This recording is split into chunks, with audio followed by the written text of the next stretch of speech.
Soomaalida waa dad lagu yaqaano inay ganacsiga u furfuran yihiin, waxaana jira maalqabeenno Soomaali ah oo milyaneer ah. Ganacsatadani waxaa sanadkii soo gala dakhli xad dhaaf ah.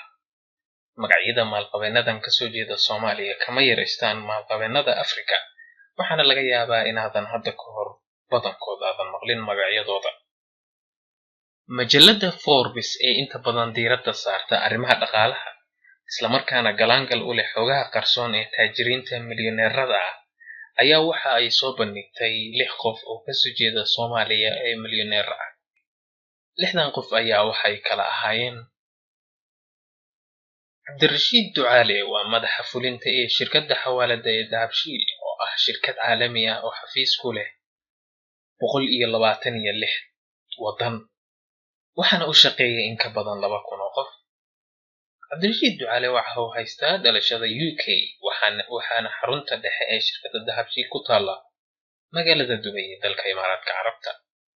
Wargeyska Forbes waxa uu qoray in dakhliga shirkadda soo galay sanadkii hore uu dhammaa $1 bilyan oo doolarka Mareykanka.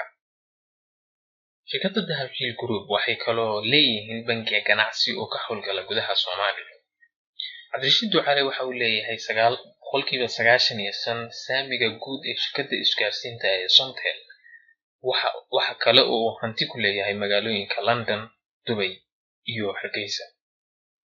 Ninka labaad ee warbixinta lagu sheegay waxa uu ahaa Cabdirasaaq Isaaq Iidow, oo asaasaha iyo saamileyda shirkadda isgaarsiinta ee NationLink Telecom, oo ah mid ka mid ah shirkadaha isgaarsiinta ugu waaweyn gudaha Soomaaliya ee ka shaqeysa koonfurta.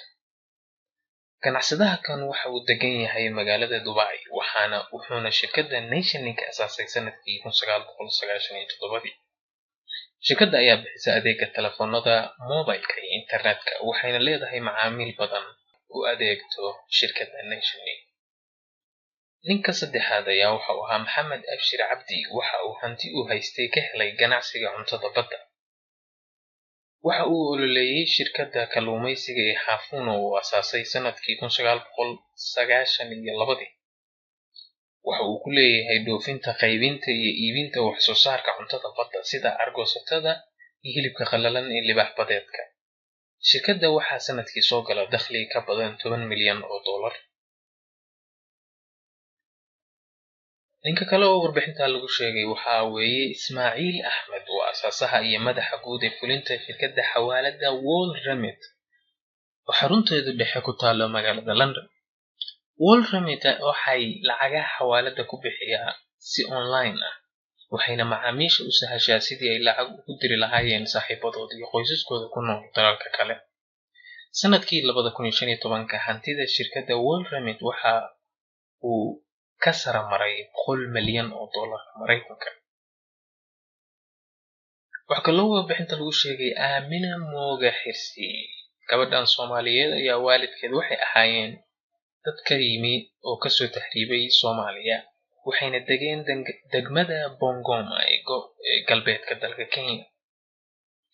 Aamina oo 64 jir ah waxay haatan milkiyad u leedahay qaar ka mid ah dhismayaasha waaweyn ee magaalada Kampala, oo ay ka mid yihiin dhismaha ganacsi ee Oasis Shopping Mall iyo hoteelka Laburnum Courts.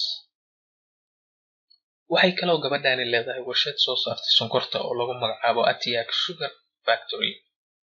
Waxay kaloo $120 milyan oo doolar ku horumarinaysaa warshad sonkor oo ku taala gobolka waqooyi dalka Uganda. Waxa kaloo maalqabeennada Soomaalida ka mid ah Sheekh Axmed Nuur Cali Jimcaale, oo ah mulkiilaha shirkadda Hormuud, isagoo saamiyana ku leh shirkadaha isgaarsiinta Golis iyo Telesom. Inkastoo muddo aad u dheer ay cunaqabatayn saartay dowladda Mareykanka kadib markii ay xirtay shirkadiisii Albarakaad la oran jiray, laakiin hadda ayaa waxa uu dowladdu Mareykanku ka qaaday xayiraadii ama cunaqabatayntii ay saartay.